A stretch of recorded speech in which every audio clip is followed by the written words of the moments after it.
friendship that'll never ever end.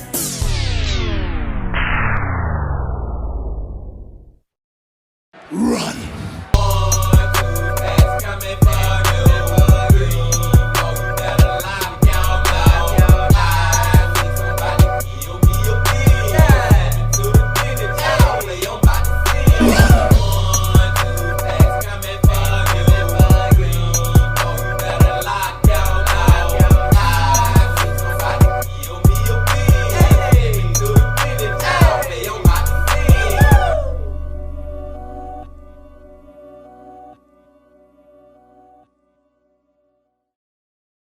It's a beautiful day in the neighborhood. Reaction Beanie Yo 387. Day in the neighborhood. My brothers and sisters. Man, y'all, I am very excited to get into this video. Because last week we couldn't check out his latest video. But this week, we gonna check out his latest video. And that channel that I'm talking about is AJ from the Y-Files. The Y-Files Saturday, y'all. Hope y'all doing excellent out there today. And I'm glad that you came on back to the channel once again to fuck with the bean. And the title of this video, man, Mystery in Cisco Grove. Don Shrum's encounter with UFOs, aliens, and robots. Now, this is something that I have always thought about, but never, I know at least over here on our channel, I never really spoke about this fact with UFOs. Because y'all know I believe in aliens, UFOs, all that. But I really feel like it's a correlation or whatever the word is between UFOs and robots. Like, if UFOs and aliens exist, and like I just said, I do believe that they do exist. Best believe there are freaking robots that they have created. And those robots probably freaking more advanced than us as just humans, period. You know what I'm saying, man? Like, if these extraterrestrials who are so far millions and millions of years more advanced than us, best believe they damn robots advanced too, you know what I'm saying? And it's, like I said, it's a correlation because if you don't believe in aliens and extraterrestrials, then you just gotta believe that they create robots and machinery and stuff like that, right? You know what I'm saying? And we create robots here too on Earth, but it pales in comparison to what I think that these damn aliens can create as far as robots. It's already getting crazy for humans as far as like the AI and the chat GPT. It's getting crazy, and there's some robot prototypes out there that's crazy too, man, that we have watched on this channel and I'm pretty sure y'all know about. And it's also one more thing I want to say, y'all, before we get into the video. Also, as far as like my aliens beliefs and all that, I know a lot of time that I say, when I say I believe in aliens, that I always be talking about aliens being so much far advanced than us, like I just said, by millions and millions and gazillions of years and all that. Yes, I do believe it's aliens out there like that, y'all. But there's also aliens out there billions and gazillions and trillion galaxies away from us that I believe are not even as advanced as us. You know what I'm saying? Like, I believe it's some living creatures somewhere on some planet that the brain is the size of a freaking ant, or no smarter than a dog, or no smarter than a fucking cheetah. Like, you know what I'm saying? And just a freaking animal, or freaking crocodile, or a fish, or a bird. You know what I'm saying? I feel like it's living creatures somewhere else that we would, as humans, yes, we would consider them as aliens, but I don't believe all aliens is just smart as hell and we the only dumb ones. No, I believe it's somewhere off in the universe, off in the galaxy, or off in another universe. That's another story for another goddamn day. But I'm just saying, man, I do feel like, yeah, there are living, and living is such a complicated word within itself when we talking about extraterrestrial, because living how we see it is not living how they may be living.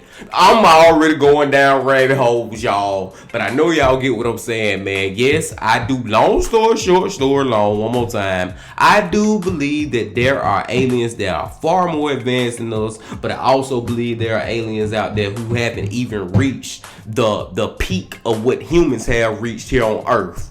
You know what I'm saying, so far. But I digress. We gonna go get into the video, man. Hey, when we watch the Wi-Fi's, y'all know I get the rambling and talking crazy as fuck, man. But it's so fun, man, just coming up with these theories and just having an open mind and just enjoying ourselves. So let's just keep doing it. But before we go any further, my brothers and sisters, y'all know what y'all got to do. Get whatever you might need. Get what you need. We back to AJ from the Wi-Fi's. Y'all got what y'all need. Y'all ready to go?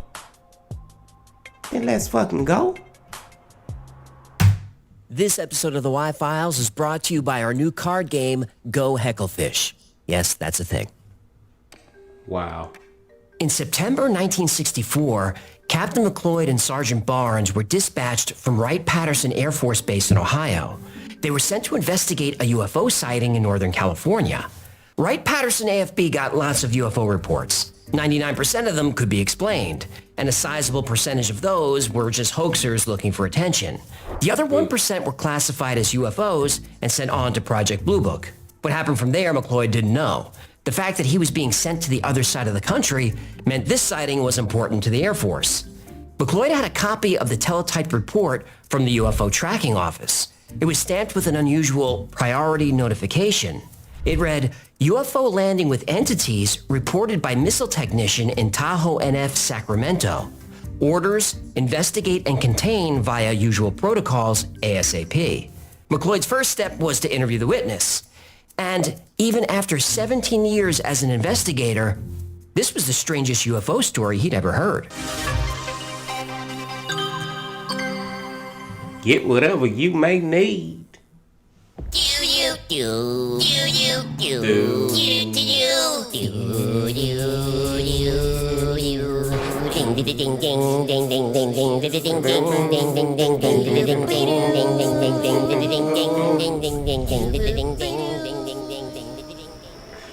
Man, y'all know nothing about that GoldenEye, man. Hecklefish just hit that GoldenEye, y'all. But no, man.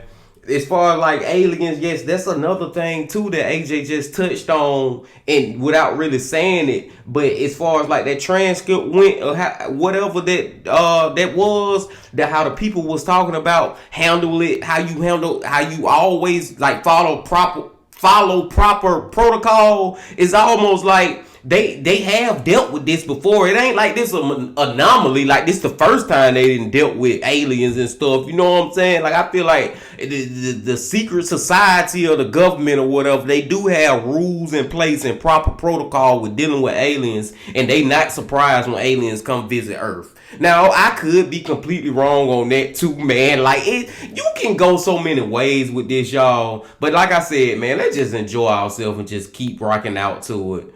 And let's go.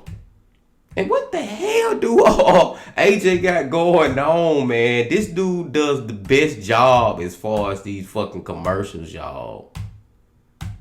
Like, he put in stupid work. But anyway, let's go. Shout out to AJ and Hecklefish one more time. But let's go.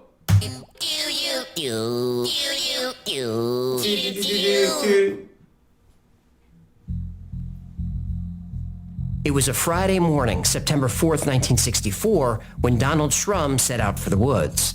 Don and his two friends, Vincent Alvarez and Tim Trueblood, were headed to Cisco Grove. It was about 3/4 of the way to Lake Tahoe, 80 miles or so, about an hour and a half drive.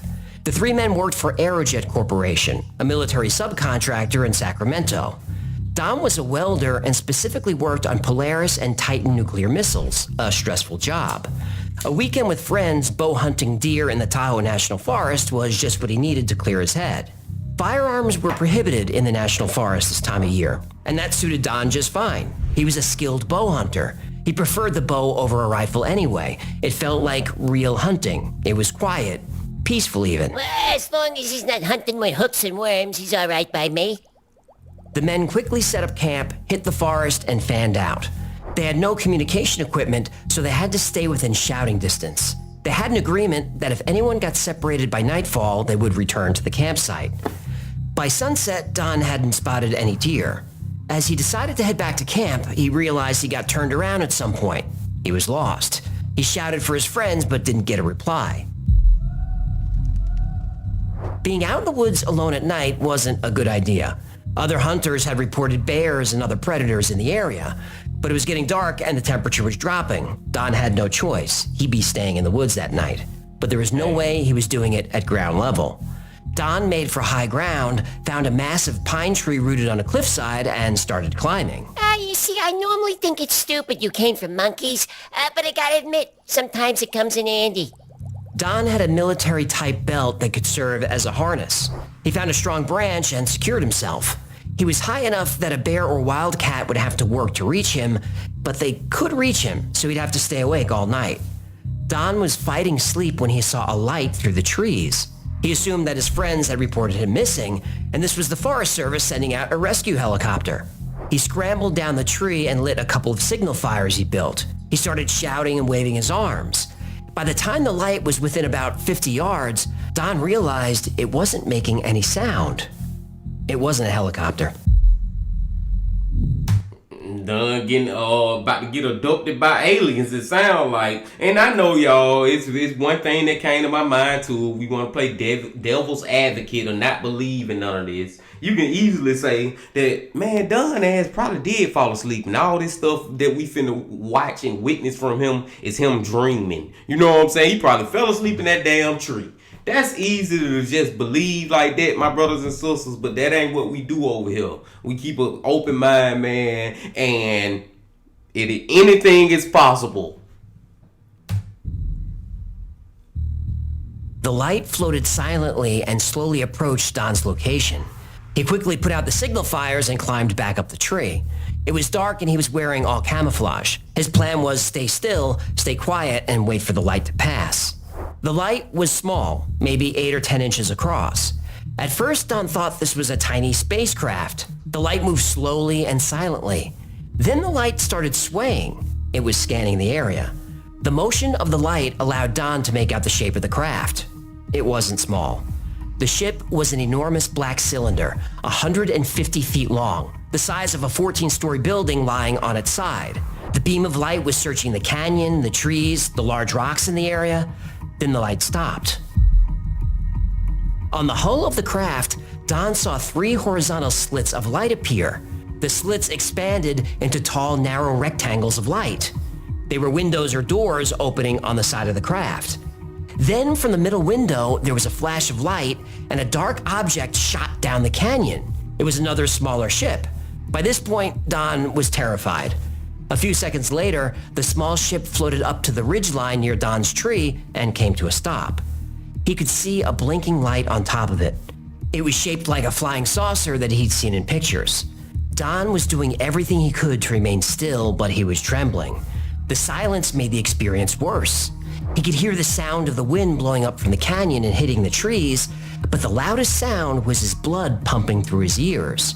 He hadn't believed in UFOs or aliens or any of that. He considered himself a regular guy. He was a welder by trade. On the weekends, he enjoyed hiking, hunting, or just hanging out with his family. This was the last thing he expected. Don didn't move. He had to remind himself to breathe. He looked at his hands, and he was squeezing his bow so tightly that his knuckles had turned white. 5 minutes went by, and it was an eternity. Then Don heard branches breaking and bushes rustling. Something was forcing its way through the brush and headed right for his tree.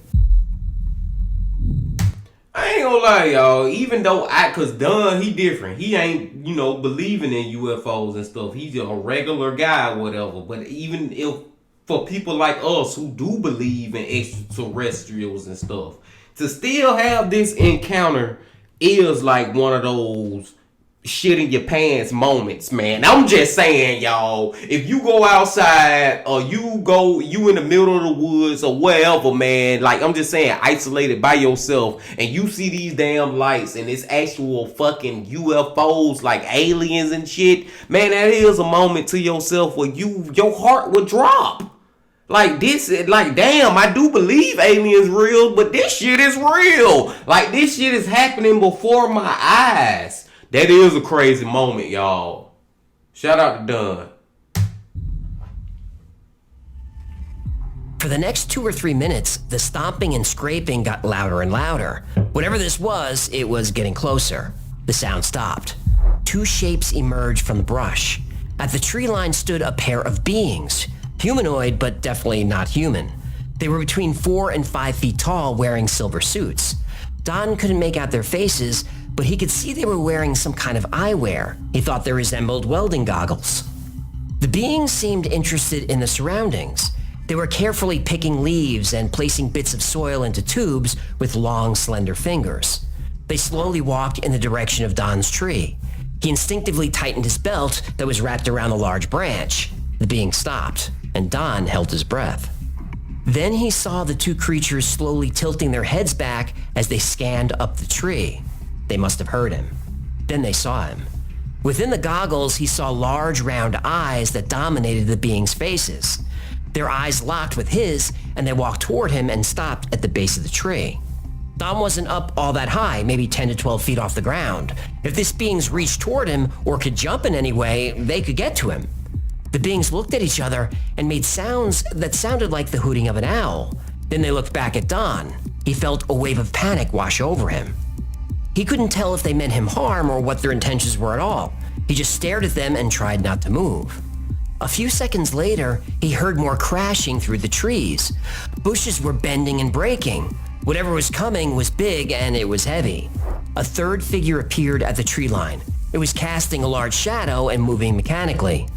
It was a robot. Wait. Did you just say it was a robot? Well, we don't know for sure. It was basically the same size and shape as the humanoids, maybe a little taller.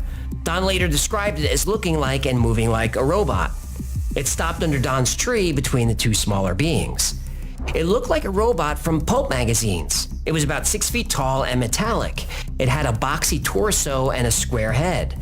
It had no neck and a square jaw. When it opened its mouth, the entire jaw opened. Like the Iron Giant? Exactly like that, just scaled down. The robot had reddish-orange eyes that glowed like flashlights in the dark. It was looking at him. The 2 humanoids hooted again, and the ship sounded a reply. As if responding, the robot's arm lifted and its metallic hand adjusted its jaw. The robot angled its face towards Don, its mouth opened, and there was a loud hiss. There was a jet of white smoke like steam from a kettle. Then Don felt the vapor hitting his face. Indica or sativa? Well, Don's brain told him to react, but his muscles didn't respond. He was paralyzed. Indica. His vision got blurry, then everything went black. And that's what I'm saying right there, y'all, man. Like, if aliens do come invade Earth or whatever, best believe they coming with their robots and shit, man. Best believe they coming with some machines and all that, gadgets and gadgets. They coming with their gadgets and gadgets, my brothers and sisters, if they ever come to take over Earth. Don woke up slumped over the branch. It's a good thing his belt was firmly attached or he would have fallen out of the tree. He shook off the paralysis and was hit with a wave of nausea. He looked down and the beings were trying to climb after him. Don was dry heaving as he inched higher up the tree. The robot reached for its jaw again, preparing another attack. And Don considered this an escalation. He grabbed an arrow, knocked it, and drew back his bow. He aimed for the chest of the robot.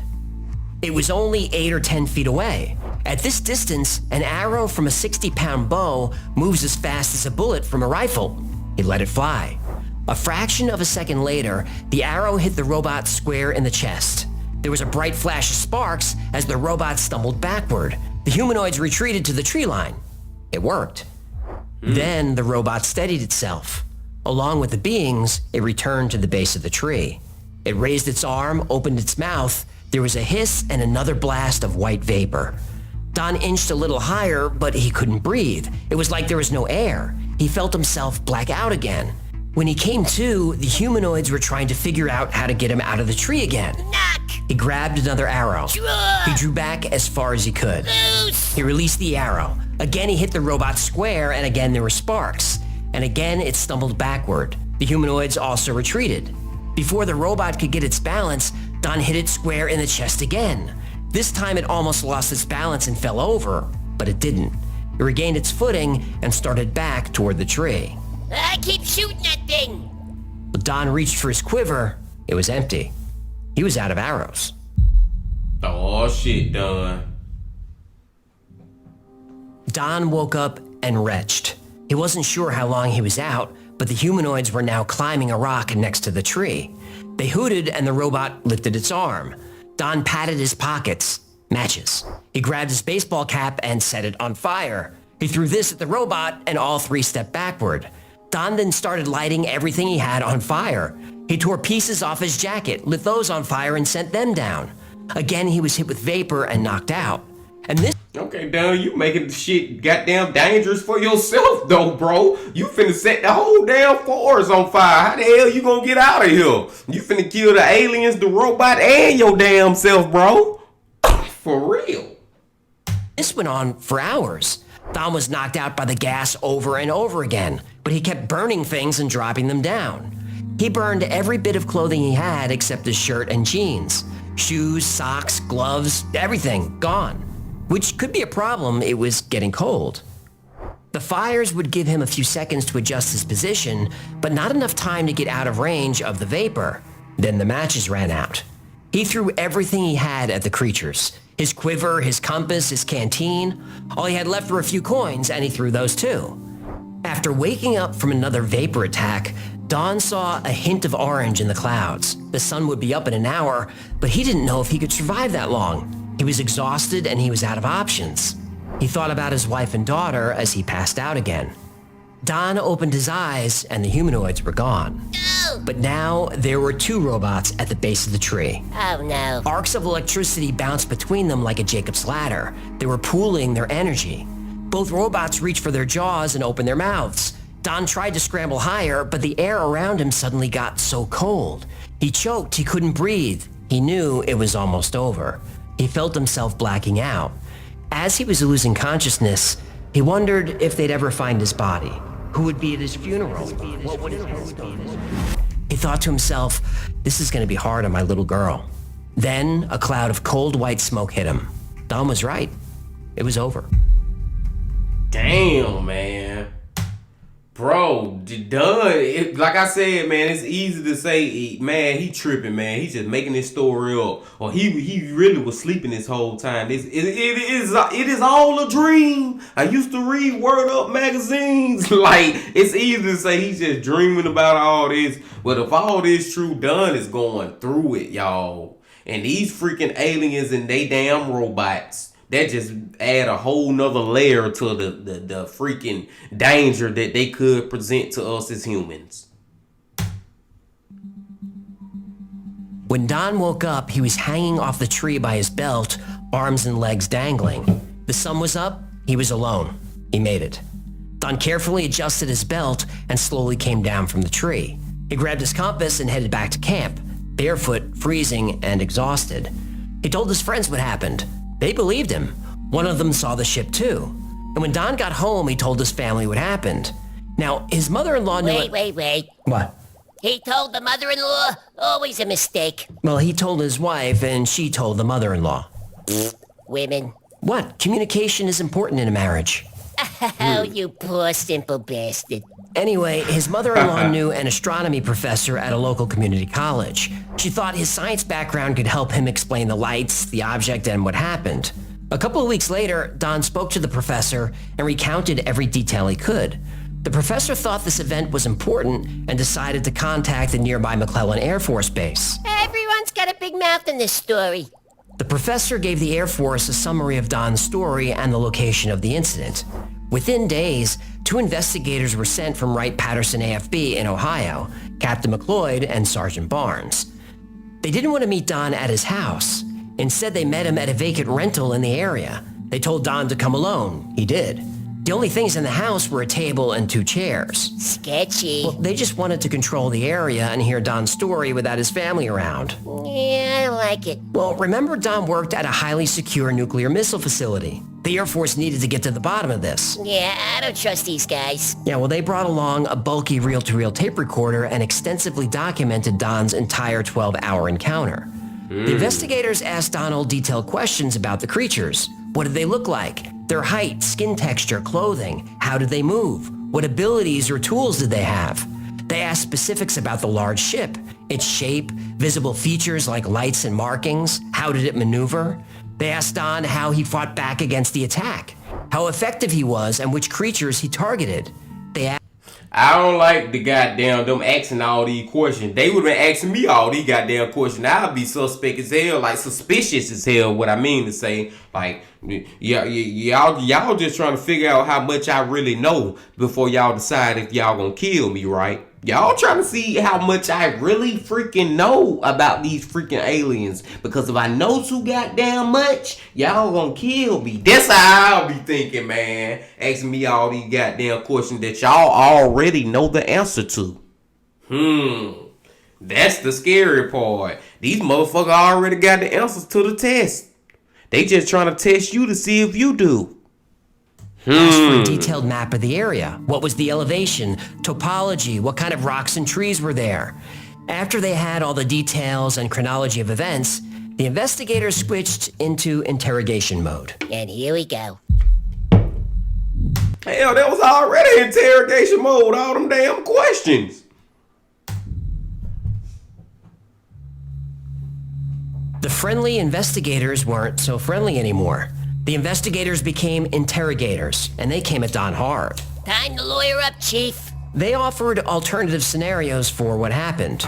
Were there weapon tests going on? Lawyer. Was Don intoxicated on drugs or alcohol? Lawyer. Was this actually teenagers playing an elaborate prank? Lawyer. Could this have been Japanese soldiers that Don mistook for aliens? Japanese soldiers. Yep. In the woods? In the middle of the night? Yeah, Don said that was ridiculous. He saw what he saw, he was telling the truth. He even showed them an arrowhead that had bits of metal on it from the impact with the robot. The Air Force took the arrow as evidence. And he never saw it again. And he never saw it again. Wow. The investigators left and did not follow up. During rifle season, Don went back to the area where the encounter happened. There was an orange circle around the tree. The whole area had been raked clean for about 50 feet around the tree. There were still rake marks in the dirt and a few cigarette butts around the perimeter. It was obvious the Air Force was there and cleaned everything up. Soon after that, Don developed anxiety. He suffered severe PTSD, including walking nightmares for about a year. Hearing owl sounds would trigger a panic attack. His welding skills declined, he was fired from his job, and his family almost went bankrupt. He could have sold his story or wrote a book. Yeah, but he didn't want his name attached to this. His neighbors thought he was crazy. He thought he was crazy. His family had to move in with relatives in Arizona, and the only work he could find was low wage. The event ruined Don's life, and he wanted nothing more to do with it. He tried to put it out of his mind, and slowly he was able to recover. He was finally free of the Cisco Grove UFO encounter. Then, 14 years later, the phone rang. Oh shit, who the hell calling? Don's case resurfaced when groups like NICAP and MUFON were going through old files. His was intriguing enough to attract the attention of Hollywood. Don's story ended up on an NBC special called Project UFO. Paul Cerny, an investigator for NICAP, filed a Freedom of Information request, and it took a couple of years, but they finally released the file. The file said what Don experienced didn't happen. The report said the incident was psychologically based and dismissed it as a hoax or a delusion. But the file also contained a signed affidavit from Vincent Alvarez, who said he saw a craft descending toward Don's area at the time of the event. In the mid-2000s, Don finally started talking about the event. In 2011, a book was published, Aliens in the Forest, the Cisco Grove UFO Encounter. Though Don's story was now available to the public, it's one of the lesser-known UFO stories. Gino knew about it. Oh yeah, we got the story from Gino's Story Hour. If you want to hear his take on it, there's a link below. He gets into it. He does. But did it really happen? Don's story has been consistent for 50 years. He's never tried to capitalize on it. The opposite happened. This encounter broke him financially and psychologically. There's also the other eyewitness, Vincent Alvarez, who said he saw the ship. And the Air Force did send investigators across the country to look into this. They did admit they took something from Don, presumably the arrow or arrowhead. On the other side, there's no actual physical evidence. The Air Force never returned the arrow. Don said they cleaned up the site. And if they did, they didn't document this or test the soil for radiation or anything like that. That we know of. Well, true. The Air Force did want to keep this quiet. But these creatures had anti-gravity technology, yet they couldn't figure out how to climb a tree. Why not fly the smaller ship over? And I don't like that the beings and the robot are described exactly like 1960s sci-fi. That makes me skeptical. Also, Don said moonlight helped him see the ship, but there was no moon that night. Don said he found another one of his arrows, but we don't know if it was tested or what happened to it. Was the Cisco Grove UFO encounter real? Well, it was real enough to Donald Shrum. It destroyed his life. He lost everything and almost lost his mind. But the Air Force said that he lost his mind before the encounter. A 12-hour life-or-death struggle with aliens. A man stuck in a tree firing arrows at a vapor-shooting robot. A government investigation and cover-up. You have enough information to decide if it's true. But one thing is for sure, it's a great story. And to me, that's all that matters. True. Thank you so much for hanging out with me today. True, man. That's all that matters, man. It's a great freaking story, my brothers and sisters. Like, I don't know, man. And like, I don't mean to be that type of person who like don't want to give a specific answer. Do I believe it or do I not? But that's not really the point. Like AJ just said, man, it just doesn't make a good story. And yes, it does, man.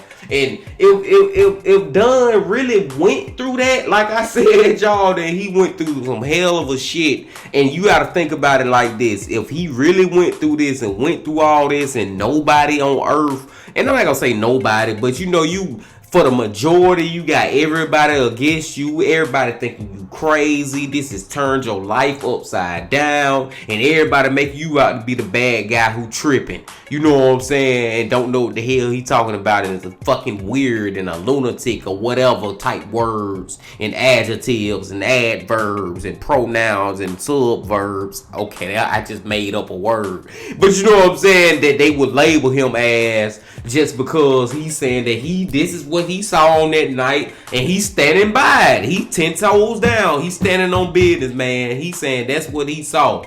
But that's the type of stuff that would just, if it's real, would just make it so horrible for him. You know what I'm saying? For him to have to go through all that. But it's most definitely, don't get me wrong, my brothers and sisters, it's most definitely possible that he making up all this ish too. He could be, man, just making up this story. Like I said, it's easy to say he probably fell asleep that damn night and just had this elaborate dream that he just held on to, and the dream got crazier and crazier as the years went on, and he added more salt and pepper to it. You know what I'm saying? Like, it's so many different ways you can go with this, y'all. But I just really like the thought, the whole thought of it is just intriguing to me, man. And the one thing I will say, like with the UFOs and the robots, man, like the robots calling the alien down. Hold on, reverse that. The aliens calling a robot down. Yes, that is very possible, man. Like, I really feel like these aliens out here got freaking robots that are stronger, faster, more smarter, all that than us over here on this planet that we call Earth. You know what I'm saying, my brothers and sisters? Like, they got robots that just way more advanced than us, let alone them, the aliens themselves. I'm talking about the freaking machines that they created. Life is crazy, y'all, man. Life is crazy. And this was another crazy but great video from AJ from the White Files, man. I'm so happy to be back watching these videos with y'all, man. These last 2 weeks, man, dealing with that cold, bro. It's like, man, I'm freaking back.